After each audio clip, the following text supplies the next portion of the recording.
साथियों नमस्कार, मैं हूं मनोज अंतानी और आज हम अपनी टीम के साथ पहुंचे हैं दिल्ली के जंतर मंतर पर, जहां पर अम्बेडकराइज पार्टी ऑफ इंडिया ने एक प्रोटेस्ट रखा है देश में हो रहे बहुजनों के ऊपर अत्याचार को लेकर। हमारे साथ राजस्थान के प्रदेश अध्यक्ष हिनोने सर हैं। सर, पहले तो यहाँ दिल्ली आप पहुंचे हैं पूरी टीम को राजस्थान से लेकर, उद्देश्य बताइए। ऐसा है मनोज जी, पहले तो मैं आपके जो न्यूज़ चैनल है मैं इसका इस्तकबाल करता हूँ। आप आए इसके लिए आपका आभार।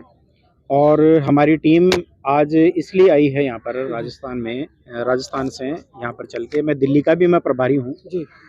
और सुनील मेघवाल जी हैं मेरे साथ में, जो है सतीश चंद्रा जी हैं, आप जो हैं हमारे प्रभारी हैं यहाँ पर लोकसभा के।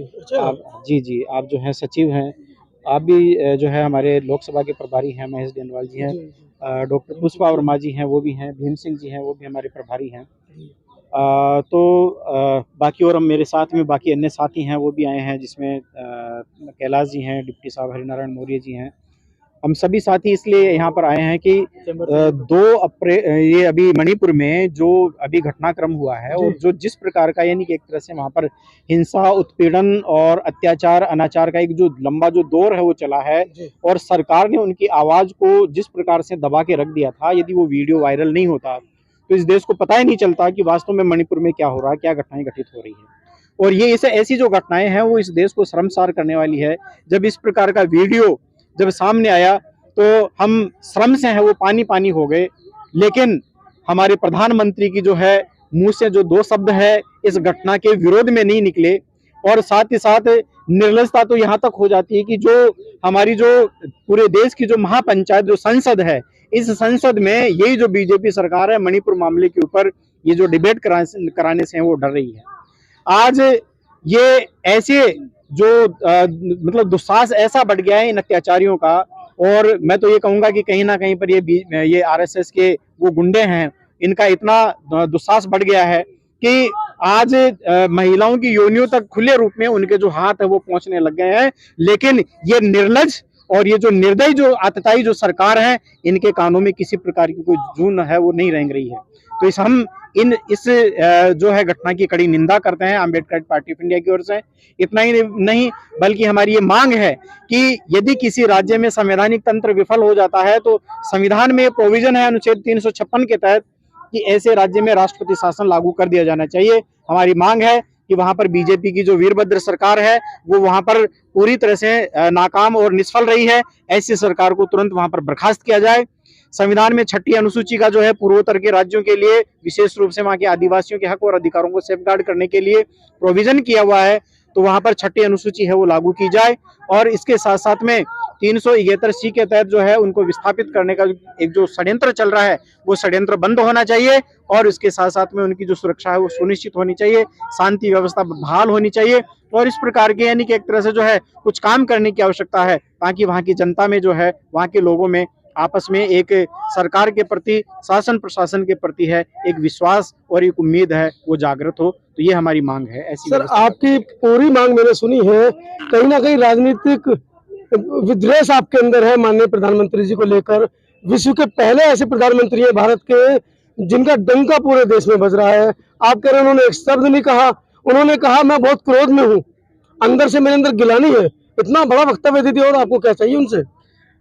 अगर वो क्रोध में होते, यदि उनमें आक्रोश होता जी, इस घटना को लेकर उनमें यदि शर्मिंदगी होती, तो मोदी जी को चुल्लू भर पानी में डूब मरना चाहिए। उन्होंने कहा है अपराधी बख्शे नहीं जाएंगे, लेकिन अब तक 6000 से ज्यादा FIR हुई है, उनके ऊपर कोई एक्शन नहीं हुआ।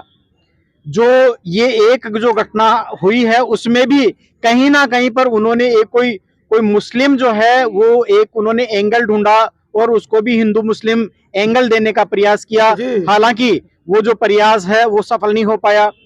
इतना ही नहीं बल्कि मैं तो ये कहूंगा कि यदि उनमें थोड़ा सा भी आक्रोश होता तो अब तक बीजेपी की सरकार वहां पर बर्खास्त हो गई होती और वहां पर राष्ट्रपति शासन लागू हो गया होता। लेकिन वो राजनीति है वो ज्यादा करते हैं। मोदी जी को देश की चिंता नहीं है, अपनी कुर्सी की चिंता उन्हें ज्यादा है, आने वाले चुनाव की उनको चिंता ज्यादा है। इसलिए वो इस देश को जो है हिंदू और मुसलमान के नाम पर आदिवासियों से आपस में भिड़ाने का, आदिवासियों को जो है ओबीसी के साथ में भिड़ाने का, आदिवासी और जो अनुसूचित जाति वर्ग के जो लोग हैं उनको आपस में बांटने का, अनुसूचित जाति और अनुसूचित जनजाति वर्ग के जो लोग हैं उनको ओबीसी और जनरल के साथ में बांटने का, लड़ाने का जो काम है ये मोदी जी है वो देश में कर रहे हैं। इस रूप में उनका निश्चित रूप से डंका बज रहा है। बाकी तो देश के हालात खराब हैं, यहाँ पर महंगाई है, भुखमरी है, बेरोजगारी है, यहाँ पर जो है देश की जो संपत्ति है उसको औने पौने दामों में है वो इन कारपोरेट पूंजीपतियों को है वो बेच दिया गया है। इतना ही नहीं बल्कि हमारे जो पीएसयू जो थे उनको जो है वो बेच दिया गया है। तो स्थिति है वो बड़ी अपने आप में भयंकर हो गई है। देश के भले के लिए यूजीसी ले तो आए हैं, वो देश के भले के लिए नहीं है, ये देश को बांटने के लिए है। देश की एकता और अखंडता बनाए रखने का काम हमारा भारत का संविधान करता है। इस संविधान को यदि मजबूती प्रदान करना है तो ये हमारी मांग है मोदी जी कि आप इसमें, यदि आप में दम है और यदि आप में वाकई में यानी कि एक तरह से आप चाहते हैं कि इस देश में यानी कि एक तरह से जो है मजबूती लाएं, या आप में आक्रोश है, तो जो थर्ड जनरेशन ह्यूमन राइट्स हैं जिनको संयुक्त राष्ट्र संघ में जो है भारत सरकार ने रेक्टिफाई किया है, आप उसको संविधान में इनकॉर्पोरेट करें। जिस दिन इस संविधान में जो है हमारे थर्ड जनरेशन ह्यूमन राइट्स लागू हो जाएंगे, देश में चलने वाले इस प्रकार के अन्याय, अत्याचार और उत्पीड़न है वो बंद हो जाएंगे। लेकिन आप ऐसा करेंगे नहीं, क्योंकि आपकी जो नीति है वो इस देश को बांटने और राज करने की नीति है। और आपको डर है कि जिस दिन सत्ता आपके हाथ से चली जाएगी, क्योंकि आपके इतने कुकर्म किए हुए हैं कि उन कुकर्मों को छिपाना है वो आपके लिए मुश्किल हो जाएगा। इसलिए कुकर्मों को छिपाने के लिए भी आप जो है इस प्रकार के ये जो है हथकंडे आप अपना रहे हैं। आलू प्याज मंत्री और वो है ना, वो सिलेंडर मंत्री, माफ कीजिएगा, वो केंद्रीय मंत्री हैं स्मृति ईरानी, कल वो कह रही थी सदन में खड़ी होकर, आपने सुना उनका वक्तव्य? जी मैंने सुना। सिलेंडर मंत्री, हमारी माननीय सिलेंडर मंत्री कह रही हैं कि सारे जवाब प्रिंसिपल से लोगे क्या, उनके बीच में विभागों के अलग अलग दूसरे प्रोफेसर भी हैं, उनसे जवाब ले लो। क्या माननीय मोदी जी करेंगे? उनकी मंत्रिमंडल में बहुत सारे मंत्री हैं जो इन सब ब्रांचों के मतलब विशेष अधिकार रखते हैं, वो जवाब देंगे। आप पड़े लकड़ी तोड़े मोदी जी के पीछे, पता नहीं क्या मोदी मोदी मोदी चिल्ला रहे हैं। देखिए बात यह है कि किसी भी देश का जो वास्तविक जो राष्ट्राध्यक्ष है वो प्रधानमंत्री होता है। हालांकि संवैधानिक राष्ट्राध्यक्ष राष्ट्रपति होता है, लेकिन राष्ट्रपति नाम मात्र की कार्यपालिका है, उसके हाथ में किसी प्रकार के वास्तविक अधिकार नहीं होते। और 144 तो लगा सकती है ना?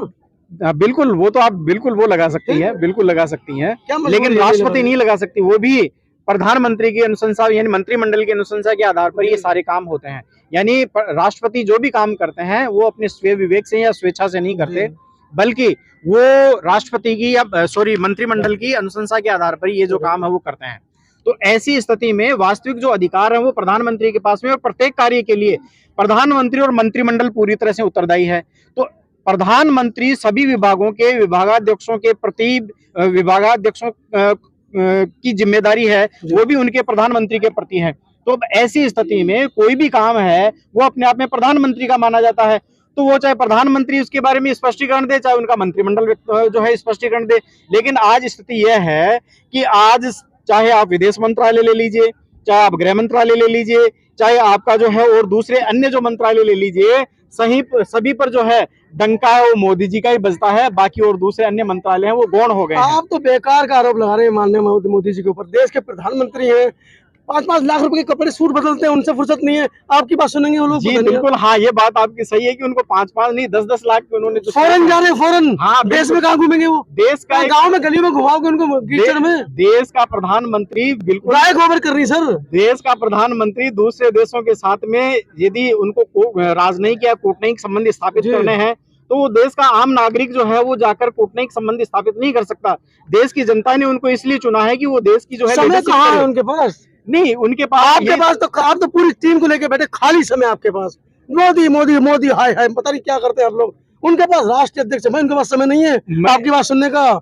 मैं उनके पास में समय नहीं होते, आप ये जो बात कह रहे हैं कि उनके पास में समय नहीं है, यदि उनके पास में समय नहीं है तो उनको मोर को जो है दाना चुगाने का, तोता खिलाने का जो है वो समय कहाँ से आ जाता है? एक बच्चे नहीं है, बच्चे नहीं है, देश का ऐसा, अब उनके बच्चे नहीं है, तोता भी ना खिलाए, मोर भी ना खिलाए सर। देश का ऐसा तो लगाओ, प्रधानमंत्री बीवी से लगाओ नहीं है, तोते से मोर से तो लगाओ है भाई। देश का ऐसा प्रधानमंत्री जो मोर खिलाता है, जो तोते खिलाता है, अब पोते नहीं खिलाता है, अब पोते पोती नहीं भाई, तो तोते खिलाएंगे। तो उनको जब शादी नहीं की है, शादी तो की है, शादी हुई थी, उसको छोड़ दिया जी। तो अब जो है हम ये कहना चाहते हैं कि ये मन की जो बात है ये तो करना बंद करें और काम की बात करें।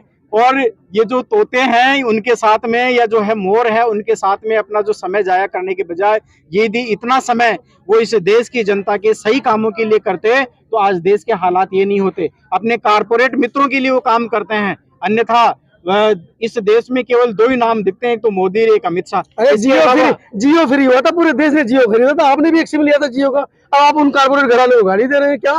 मतलब फ्री लोगे तो ठीक है, अब नहीं मिल रहा है, अब 300 से 400 रुपए महीने में जमा कराना पड़ रहा है, तो आप कारपोरेट घराने को भी गाली देने लग गए। देखिए ऐसा है कि ये बड़ी इस देश की विडंबना है। इस देश की विडंबना यह है कि यहाँ पर कुछ समय के लिए लोगों को लुभाने के लिए जियो फ्री दिया गया था। आज स्थिति यह है कि वही जो जियो है वो उनकी जेब के ऊपर बहुत भारी पड़ रहा है। और हमारा जो BSNL जो अपने आप में सबसे मजबूत सेक्टर था इस कम्युनिकेशन सेक्टर में, आज वो जो है वो धूल है, वो उसके ऊपर जो है पड़ गई है। और आने वाले समय में स्थिति ये हो गई है कि जहां पर 5G है वो आ गया है, वहां पर आज 3G जो है वो चलाने की स्थिति में हमारा BSNL नहीं है। तो कहीं ना कहीं पर BSNL को खत्म करना और जियो को बढ़ावा देना और अपने जो कारपोरेट मित्र अडानी अंबानी इनको जो है आगे बढ़ाने के लिए इस देश की जो है ये एक गलत आर्थिक जो नीति है उसकी परंपरा इन्होंने डाली। इसी के परिणाम स्वरूप यहाँ के जो यहाँ के जो PSU जो क्षेत्र है इनको बेच दिया गया, इन्हीं यानी कि एक तरह से पूंजीपति मित्रों के हाथों में। ये बड़ी देश की विडंबना है। आज रेलवे बिक चुका है। इन्होंने साहब पूरे 1 साल से ज्यादा समय तक किसान बैठे रहे, पुलिस वालों ने दबा के उनको कूटा है।